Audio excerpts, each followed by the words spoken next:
예레미야서 16장 1절부터 13절까지 교독하겠습니다. 예레미야 16장 1절부터 13절 1절부터 교독합니다. 여호와의 말씀이 또 내게 임하여 이르시되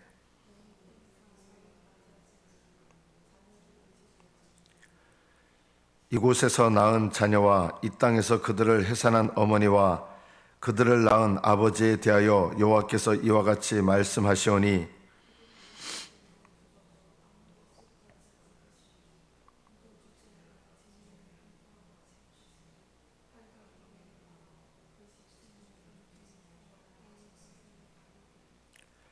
여호와께서 이와 같이 말씀하시되 조상집에 들어가지 말라. 가서 통곡하지 말며 그들을 위하여 애곡하지 말라.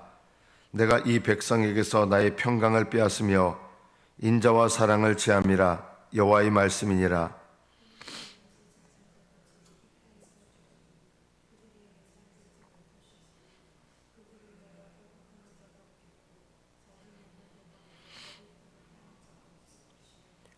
그 죽은 자로 말미암아 슬퍼하는 자와 떡을 떼며 위로하는 자가 없을 것이며 그들의 아버지나 어머니의 상사를 위하여 위로의 잔을 그들에게 마시게 할 자가 없으리라.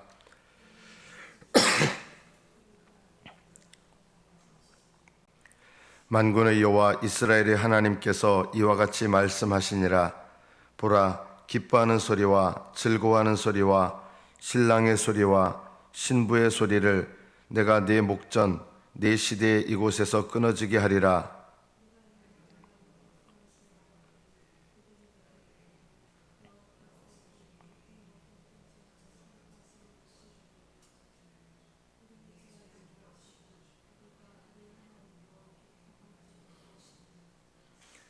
너는 그들에게 대답하기를 여호와께서 말씀하시되 너희 조상들이 나를 버리고 다른 신들을 따라서 그들을 섬기며 그들에게 절하고 나를 버려 내 율법을 지키지 아니하였음이라.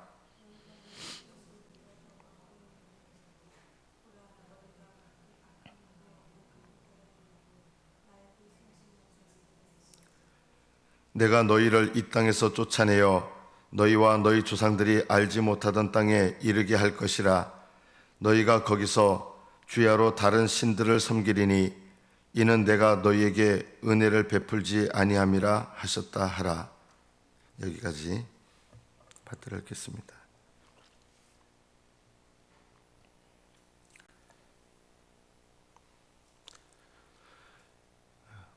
신앙생활의 본질을 좀 쉽게 생각한다면 이것이라 말할 수 있겠습니다. 하나님께서 허락하신 오늘이라는 날에 그날 하나님 앞에 회개하며 그날 하나님께 순종하는 것, 이것이 신앙생활의 가장 중요한 두 기둥이라고 할 수 있습니다. 그날의 회개와 그날의 순종. 구원의 목적은 하나님께 순종하는 것입니다. 하나님은 우리를 죄 가운데서 구원하셔서 순종의 백성으로 삼으시는 것, 이것이 구원입니다. 그러니까 구원이라는 말은 그냥 죄에서 건진받은 것으로 끝나는 것이 아니라 죄에서 건진받은 우리를 하나님께 순종하는 백성으로 삼으시는 거거든요. 그래서 구원받은 하나님의 백성은 날마다 하나님 앞에 그날의 회개와 그날의 순종을 통해서 하나님과 동행하는 것입니다. 이것이 신앙생활입니다. 오늘 본문에 보면 하나님께서 예레미야 선지자에게 하나님의 뜻을 전달하기 위해서 이 땅에서 아내를 맞이하지 말라, 결혼하지 말라는 거죠. 예레미야 선지자가 부름을 받았을 때가 우리나라 나이로 한 21살쯤 됩니다.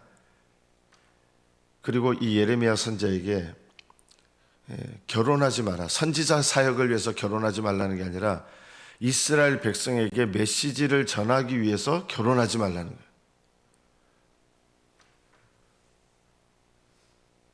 하나님께서 너무 큰 것을 요구하시는가? 우리는 그렇게 생각할 수 있습니다. 선지자 사역을 위해서 결혼하지 말라는 게 아니라 이스라엘 백성에게 메시지를 전하기 위해서 이 땅에서 자녀들을 해산한 어머니 그리고 그들을 낳은 아버지에 대해서 그들이 독한 병으로 죽어 아무도 슬퍼하지 않는다. 그래서 자녀들도 부모를 슬퍼하거나 애곡할 수 없다. 앞으로 하나님의 심판이 일어나서 자녀들이 부모의 죽음에 대해서 슬퍼할 수 있는 그런 환경이 되지 않는다는 거예요. 그래서 그것을 깨우쳐주고 알려주는 예언의 또 다른 방식이 뭐냐면 예레미야 선지자에게 결혼하지 말라고 한 것입니다. 자녀의 기쁨, 아내를 맞이하는 기쁨, 이런 것을 하나님이 차단하셔서 이스라엘 백성이 부모 자식 간에 이렇게 부모를 위해서 울어줄 수도 없는 그런 하나님의 심판으로 들어간다는 것을 나타내는 것입니다. 저는 오늘 말씀을 통해서 보면 간접적으로 요즘도 그렇고 앞으로도 계속 이게 이슈가 될 것 같습니다. 동성연애. 우리는 두 가지 잘못된 태도를 갖기가 쉽습니다. 첫째는 동성연애에 대한 하나님의 기준을 바꾸려고 하는 것입니다. 사람들이요. 하나님은 바뀌시지 않습니다. 이것은 창조 원리입니다. 동성연애는 하나님 뜻이 아닙니다. 그러나 또 다른 잘못된 태도를 취할 수 있는 것이 무엇이냐면 그 동성연애자들을 향해서 어떤 마음을 또 우리가 갖고 있는가. 동성연애자가 아닌 분들이 우리가 대체로 알고 있는 바로 소돔이 멸망한 이유는 성적인 죄악이 너무 만연했다. 그 성적인 죄악 중에서도 가장 주도적인 죄악이 아마 동성연애였을 가능성이 높습니다. 이 소돔이라는 곳은 우리가 생각하는 것보다 더 이상으로 동성연애에 대해서 요즘 말로 말하면 아주 오픈되어 있었어요. 전혀 죄의식을 느끼지 않았습니다. 자, 그러면 이런 멸망할 소돔, 하나님의 불로 멸망당하는 이 소돔을 향해서 아브라함은 어떤 태도를 가졌을까요? 하나님, 50명의 의인이 있는데 멸하시겠습니까? 45명의 의인이 있는데 멸하시겠습니까? 40명이 있는데 멸하시겠습니까? 이러면서 이 소돔 땅을 위하여 아브라함은 계속 하나님께 중보 기도를 드립니다. 이것이 믿는 사람이 가져야 될 마음입니다. 동성연애는 하나님께서 싫어하시는 죄악입니다. 저는 이렇게 시대가 흘러가는 거 보면 지금도 벌써 교회 안에서 어떤 목사님들은 동성연애는 죄가 아니다 막 이렇게 얘기하시는 분들이 있거든요. 저는 정말 위험하다. 그분들 하나님을 바꾸려고 하는 분들입니다. 그러나 또 다른 잘못된 태도는 뭐냐면 우리 중에 웬만한 분들은 동성연애성을 갖고 있잖아요. 그래서 막 정죄하고 그들을 비인간 대접도 하려고 하지 않고 우리는 이 세상의 죄인에 대해서 어떤 태도를 품어야 됩니까? 그들의 영혼이 구원받기를 원하는 마음을 가져야 되잖아요. 그런데 그들이 정죄받기를 바라면서 우리가 다른 사람을 구원하는 구원의 백성이라고 할 수 있겠습니까? 근데 오늘날 이렇게 보면은 두 가지 극단 잘못된 태도들을 갖고 있는 거예요. 동성연애를 옹호하려고 하는 것, 이거 잘못된 겁니다. 하나님은 그렇게 하는 거 원치 않으십니다. 그렇게 말씀 전하시는 분들 잘못된 겁니다. 그러나 또 반대로 그들을 정죄하고 그들을 마치 이 세상에서 제일 깊은 지옥에 빠져야 될 인간인 것처럼 그들을 대하고 이런 마음을 품는다면 이거는 세상을 향해서 구원의 이웃으로 우리가 섬겨야 될 우리의 사명에 대해서 잊어버리는 것입니다. 하나님은 우리가 다른 사람에 대해서 구원의 이웃이 되기를 원하시지 정죄하는 심판자가 되기를 원하지 않습니다. 하나님께서 우리에게 주신 사명은 다른 사람을 정죄하는 심판자가 아닙니다. 이 두 가지 잘못된 태도를 갖지 않도록 힘써야 됩니다. 오늘 본문 말씀 속에서 우리가 간접적으로 또 알 수 있는 것은 하나님은 예레미야 선지자에게 이 메시지를 위해서 결혼하지 말라 명하실 권리가 있으십니다. 요즘 이제 세상이 내 중심으로 이렇게 점점 가잖아요. 저는 어렸을 때 보면 뭐 충효해서 나라를 위하여 충성하고 나라를 위하여 내 목숨을 버리고 이런 생각들을 자연스럽게 받아들이는데, 물론 그것도 이제 통치자들의 철학이 많이 들어가 있는 거였겠죠. 요즘에는 나라가 나를 위해서 존재한다 이런 생각들을 많이 갖고 있잖아요. 그래서 은연중에 우리 그리스도인들 마음속에 이런 것이 있습니다. 내가 왜 하나님의 뜻을 따라야 돼? 하나님은 나를 기쁘시게 해야 되는 존재라고 생각하는 것들이 있는 거예요. 하나님은 나를 행복하게 만들어줘야 되는 존재인 거예요. 하나님은 나를 기쁘시게 되고 하나님도 내 허락 없이는 함부로 할 수 없어 나에 대해서. 이런 생각들을 오늘날의 그리스도인들이 은연중에 갖고 있습니다. 왜냐하면 이 세상의 분위기와 연관되어 있기 때문이에요. 예수님을 믿는 사람들도 이 세상 속에서 살기 때문에 세상의 기준과 가치관을 갖고 있거든요. 그러니까 은연중에 하나님도 나한테 허락받아야 돼, 이런 생각들을 갖습니다. 하나님은 나한테 내가 싫어하는 거를 이래라 저래라 하시면 안 돼. 하나님이 자기가 원하시는 거 나한테 뭔가를 하시려 그러면 내 허락받아야 돼. 이런 오만한 생각들이 오늘날 현대 그리스도인들의 마음속에 믿을 때부터 심겨져 있는 육신성이 있습니다. 이런 육신성이.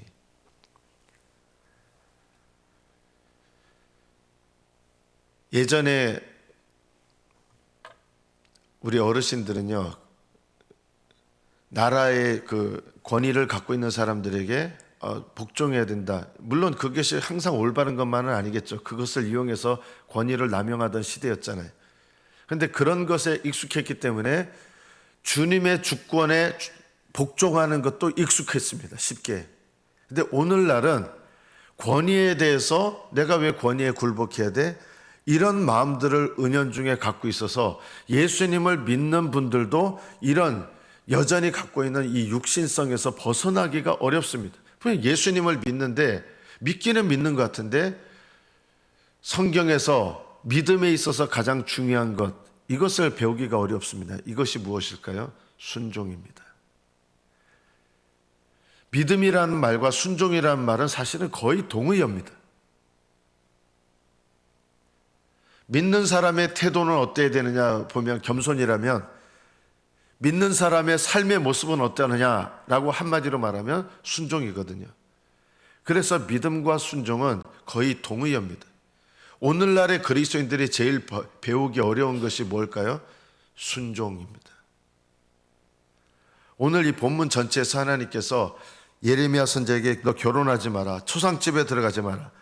왜냐하면 이 초상집에 들어가지 않는 행동을 통해서 울어줄 수 없는, 죽은 사람을 위하여 울어줄 수 없는 그런 상황으로, 그런 심판의 자리로 이스라엘 백성을 인도하시는 하나님의 뜻을 나타내거든요. 이 모든 말로 백성에게 말할 때 이스라엘 백성이 예레미야에게 이렇게 물을 것이라고 했습니다. 이 모든 큰 재앙을 선포하시면 어찌 됨이며, 10절 중간입니다. 우리 죄악이 뭔데? 우리가 뭘 그렇게 잘못했는데? 아니, 하나님께서 우리가 뭐 그렇게 잘못했는데 이런 심판을 우리한테 주신다는 거야. 참 웃겨. 이런 태도인 거예요. 우리가 도대체 여호와한테, 하나님께 무슨 죄를 범했는데 죄를 깨달으려고 하는 마음 자체가 없었던 거예요. 예레미야 선지자를 통해서 주시는 하나님의 예언과 이 심판의 메시지가 그냥 기분 나쁜 거예요. 뭐 그렇게 우리가 잘못했는데, 도대체 뭘 잘못했는데 그렇게 하나님이 하신대? 참 웃겨. 이런 마음인 거죠. 하나님께서 그럴 때 그들에게 이렇게 대답하라고 하셨습니다. 너희 조상들이 나를 버리고 다른 신들을 따라서 그들을 섬기며 그들에게 절하고 나를 버려 내 율법을 순종하지 아니했으므로다. 구약시대 율법은요, 믿음을 가지고 있는 백성들이 순종해야 될 하나님의 원칙을 담고 있는 것입니다. 이건 율법주의하고 다른 거예요. 율법주의는 율법을 지켜서 구원받겠다고 하는 교만이라면, 믿음으로 말미암아, 믿음은 순종이잖아요. 그럼 어떻게 순종해야 되느냐? 그 순종해야 될 하나님의 원칙과 명령과 말씀을 담은 것이 뭐냐면 율법입니다. 그래서 율법을 지켜서 구약시대 구원받는 사람 한 명도 없어요. 그건 불가능해요. 율법 지켜서 구원받는 게 아니에요. 믿음으로 구원받아요. 그럼 믿음으로 구원받은 사람들이 그 믿음의 반응이 뭐냐면 순종이라고 그랬잖아요. 그럼 뭘 순종합니까? 율법을 따라 순종하는 것입니다. 율법을 지켜서 구원받겠다고 하는 걸 말하는 게 아니라 구원받아서 믿음으로 율법에 순종하는 것은 믿음입니다. 그런데 이 율법을 어기고 지키지 않았다는 것입니다. 그리고 하나님께서 이 율법을 행하지 않는 불신앙의 이스라엘 백성에게 요구하신 게 있습니다. 뭘 요구하셨습니까? 회개할 것을 요구하셨어요. 계속 선지자를 보내서. 그런데 이스라엘 백성은 회개하기를 원하지 않았습니다. 불신앙이 뭐냐? 두 가지입니다. 회개하지 않는 것과 불순종입니다. 이게 불신앙의 삶입니다. 한마디로 말하면 회개하지 않는 것과 불순종하는 것. 너희가 각기 악한 마음의 완악함을 따라 행하고, 악한 마음의 완악함을 따라 하나님께 불순종하는 이 악한 마음을, 회개치 않는 딱딱한 마음, 완악한 마음을 따라 너희들이 살아가고 있다. 계속 깨우쳐 주셔도. 그리고 나에게 순종하지 아니하였으므로 너희를 이 땅에서 내가 쫓아낸다. 쫓아내는 것도 그냥 멸망시키려고 하시는 거 아니에요. 하나님이 이스라엘 백성을 본토에서 쫓아내시는 것도 역시 계속 깨닫지 못하고 듣지 않으니까 이 포로됨을 통하여 돌아오게 하시는 하나님의 은혜입니다. 하나님은 우리가 죽는 그날까지 우리에게 은혜를 베푸십니다. 돌아오게 하시는 은혜, 깨닫게 하시는 은혜, 그리고 돌아온 자들에게는 어떤 은혜를 베푸십니까? 순종케 하는 은혜를 주십니다. 순종도 은혜입니다. 왜냐하면 주님과 동행하면서 하나님의 은혜와 하나님의 친밀함이 내게 있어야 순종하는 거죠. 하나님과 친밀한 관계를 맺지 못하는 사람은 절대 하나님께 순종할 수가 없습니다. 불가능합니다. 하나님과 친밀한 영적 교제를 안 하는 분들이 하나님께 순종할 수 있느냐? 못합니다. 왜냐하면 우리 힘으로 순종하는 것이 아니라 하나님과 영적 교제를 맺으면서 그 친밀한 관계 속에서 하나님께서 내게 주시는 은혜, 그 은혜로 말미암아 순종하는 거기 때문에 하나님과 친밀하지 않은 분들은 순종도 못하게 돼 있습니다. 저는 새벽 기도가 왜 중요하냐? 새벽 기도는요, 하나님과 친밀한 관계를 맺는 열심이요 시작입니다.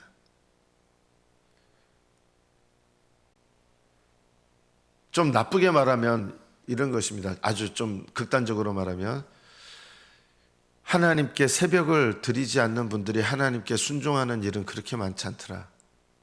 왜냐하면 새벽 첫 것을 하나님께 드리는 사람들이 하나님과 친밀한 관계를 사모하는 사람이죠. 하나님과 친밀한 관계를 맺는 사람들이 하나님께 순종하게 됩니다. 감히 말씀드릴 수 있는 것은 하나님과 친밀하지 않은데 하나님께 순종할 수 있다? 불가능합니다. 순종은 내 힘으로 하게 되는 게 아니라 하나님과 친밀한 관계 속에서 오는 내 안에 계시는 성령님의 역사하심으로 순종하는 것입니다. 성령님의 역사하심이란 게 뭐예요? 그날그날의 순종, 그날그날의 회개를 도우시는 분이 성령님이시고 그날그날의 순종을 도우시는 분이 성령님이시거든요. 이 성령님이 언제 도우십니까? 그날그날의 하나님과 친밀한 교제를 맺으려고 애쓰는 사람에게 회개의 영을 주시고 순종의 영을 주시는 것입니다.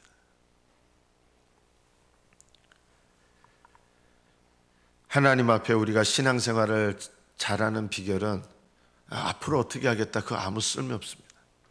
나중에 내가 어떻게 하겠다, 이거는요 안 하는 일만 별로 못한 겁니다. 사실은요. 나중에 내가 어떻게 신앙생활하고, 신앙생활의 본질은 오늘입니다. 오늘이라는 날 동안에 그날그날의 회개와 그날그날의 순종을 하나님께 드리는 것입니다. 이것이 신앙생활의 가장 중요한 본질입니다. 여러분, 내가 내일부터 신앙생활 잘하겠다 그런 결심하지도 마십시오. 왜냐하면 이미 그 자체가 신앙생활에서 빗나간 거예요. 신앙생활은 오직 오늘이라는 동안에 오늘 내가 회개할 일, 오늘 내가 순종할 일에 대해서 하나님께 응답하는 거거든요. 내일부터 뭘 하겠다고 하는 거는 그냥 안 됩니다. 이미 실패하게 돼 있습니다. 내일부터 해서 될 것 같은데 실패하게 돼 있죠. 오늘부터 하는 것입니다. 신앙생활은. 하나님께서 구원받은 그리스도인들에게 가장 원하시는 것은 순종입니다. 듣는 것. 그리고 이 순종을 위해서는 하나님 뜻을 알아야죠. 그래서 순종하는 백성들은 하나님 뜻을 알기 위해서 성경을 보게 되어 있습니다. 성경을 본다고 순종하는 게 아니라 순종하는 사람은 성경을 봅니다. 여러분의 삶 속에 하나님의 뜻을 그날그날 알려주시는 것은 오늘 내가 말씀을 통해서 깨달아야 되거든요. 그러니까 하나님께 순종의 길을 걸어가는 사람들은 성경 말씀을 매일마다 묵상하게 돼 있습니다. 매일마다. 말씀을 맺습니다. 주님께서 이스라엘 백성에게 원하시는 것은 완악한 마음을 회개하고 주님께 돌아와서 그래서 하나님의 뜻에 순종하는 것. 오늘까지 지금까지 내가 불순종해 온 그 완악한 마음의 소유자였다 하더라도 하나님께 회개하고 돌아오면 하나님은 그 사람을 버리지 않으십니다. 지금까지 내가 이렇게 엉망으로 살아왔는데 내가 무슨 얼굴을 들고 하나님 앞에 나가겠습니까? 우리 하나님은 그렇게 생각지 않으십니다.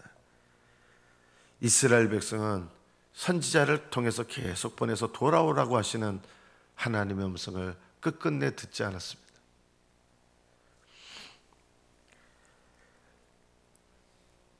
예수님을 믿는 우리들이 날마다 힘써야 될 것도 동일합니다. 구약이나 신약이나 신앙생활의 본질은 같습니다. 우리 안에 계시는 성령님의 인도하심을 따라 그날그날의 회개와 그날그날의 순종으로 하나님께 응답하며 살아가는 것. 이것을 할 때 보라, 지금이 구원받을 만한 때요. 보라, 지금이 은혜 받을 때다. 사도 바울이 고린도후서 6장 2절에서 말한 말씀이 우리의 삶의 모습이 될 것입니다. 여러분이 오늘 하루가 또 날마다의 하루가 구원받을 만한 때, 은혜 받을 만한 때가 되시기를 축복합니다. 기도하겠습니다. 하나님 아버지, 오직 오늘이라는 동안에 하나님께 내가 돌아가야 될 것을 깨닫